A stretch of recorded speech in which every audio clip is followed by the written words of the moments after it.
Assalamualaikum warahmatullahi wabarakatuh. Kami dari kelompok 2 yang beranggotakan Eka Marianti, Prida Listiana, Mariana, Regita Audia Cayani, dan Yulianti Rahma.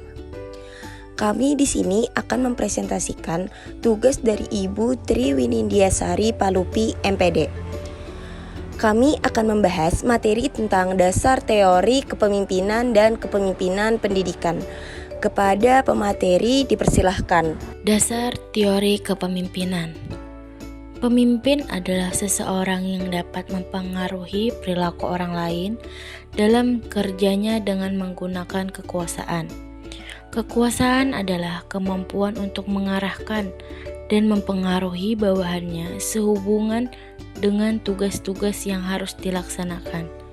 Stone berpendapat bahwa semakin besar jumlah sumber kekuasaan yang dimiliki pemimpin, maka akan semakin besar pula potensi kepemimpinan yang efektif. Pemimpin terbagi dalam 2 jenis, yaitu formal dan non-formal. Di mana pemimpin formal yaitu orang yang dapat mempengaruhi perilaku orang lain berlandaskan wewenang formal. Sedangkan pemimpin non-formal yaitu orang yang mampu mempengaruhi perilaku orang lain tanpa wewenang normal. Teori kepemimpinan.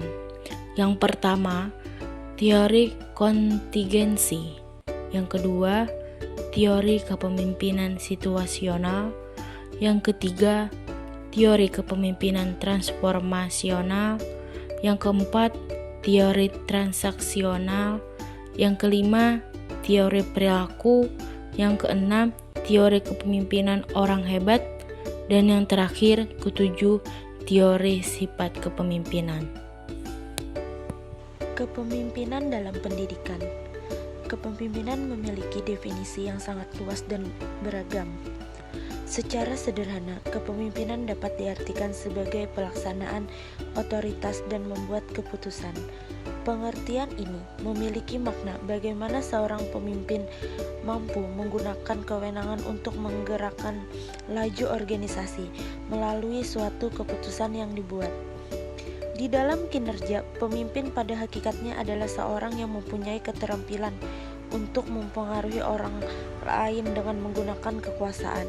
Kekuasaan adalah kemampuan untuk mengarahkan dan mempengaruhi bawahan sehubungan dengan tugas-tugas yang harus dilaksanakannya.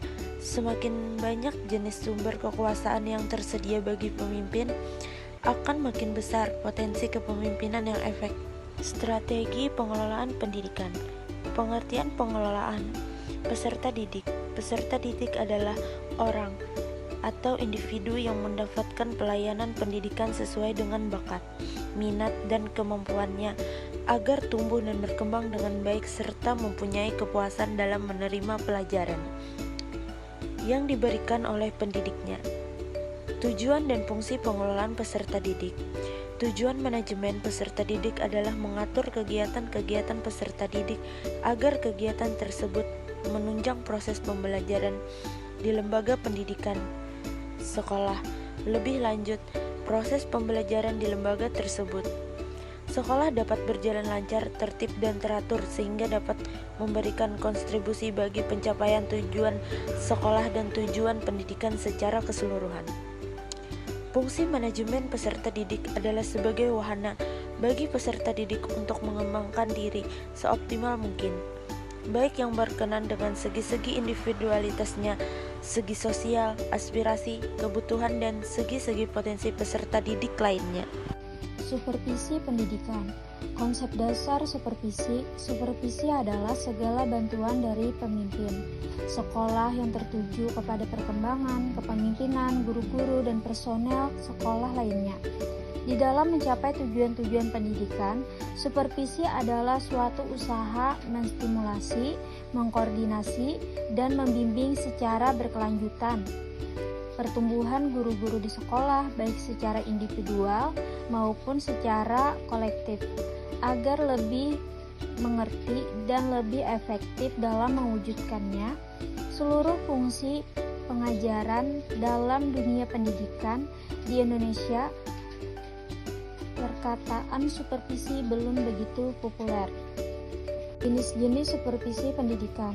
Supervisi pembelajaran didefinisikan sebagai usaha menstimulir, mengkoordinir, dan membimbing pertumbuhan guru-guru secara berkesinambungan di suatu sekolah, baik secara individual maupun kelompok.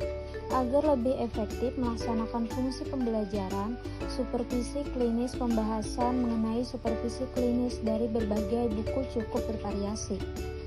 Supervisi klinis, menurut Ngalim Purwanto, termasuk bagian dari jenis supervisi pendidikan yang sejenis dengan supervisi pengajaran, sedangkan menurut Abdul Qadim Mausang, supervisi klinis termasuk bagian dari model kepengawasan pendidikan yang berupa kooperatif profesional, development, CPD, individual, professional, development, clinical supervision, informal supervision, dan sportive supervision.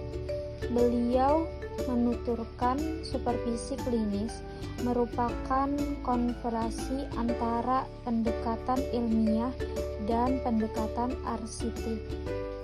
Teknik-teknik supervisi pendidikan. Yang pertama, teknik individual atau individual rescue. Teknik individual ialah supervisi yang dilakukan secara perseorangan.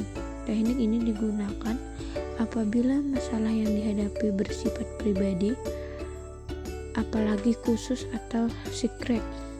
Beberapa kegiatan yang dapat dilakukan antara lain: yang pertama, kunjungan kelas; yang kedua, observasi kelas; yang ketiga, pertemuan individu; yang keempat, kunjungan antar kelas; yang kelima, menilai diri sendiri. Yang kedua, teknik kelompok. Teknik kelompok adalah teknik yang digunakan bersama-sama oleh supervisor dengan sejumlah guru dalam suatu kelompok. Beberapa orang digunakan memiliki masalah, dikumpulkan secara bersama, kemudian diberikan pelayanan supervisi sesuai dengan permasalahan yang mereka hadapi. Adapun bentuk-bentuk dalam teknik yang bersifat kelompok ini, diantaranya yang lebih umum adalah sebagai berikut. Yang pertama, pertemuan orientasi bagi guru baru; yang kedua, rapat guru; yang ketiga, penelitian; yang keempat, diskusi; yang kelima, seminar; yang keenam, tukar menukar pengalaman; yang ketujuh, lokal karya atau workshop; yang ke-8, diskusi panel; yang ke-9, simposium. Kesimpulannya adalah kepemimpinan pendidikan. Kepemimpinan pendidikan yang kuat dan efektif memiliki peran kunci dalam meningkatkan kualitas pendidikan. Pemimpin pendidik yang baik mampu menginspirasi, memotivasi, dan membimbing staf, siswa, dan komunitas sekolah dalam mencapai tujuan pendidikan. Strategi pengelolaan lembaga pendidikan. Strategi pengelolaan yang efektif diperlukan untuk menjalankan lembaga pendidikan secara efisien dan efektif. Supervisi pendidikan. Supervisi pendidikan adalah proses pemantauan dan evaluasi kinerja pendidik, baik itu kinerja guru, siswa, atau lembaga pendidikan secara keseluruhan. Terima kasih teman-teman sudah menonton video presentasi kami. Saya harap kamu bisa mendapatkan pengetahuan yang berguna dari presentasi ini. Semoga beruntung. Wassalamualaikum warahmatullahi wabarakatuh.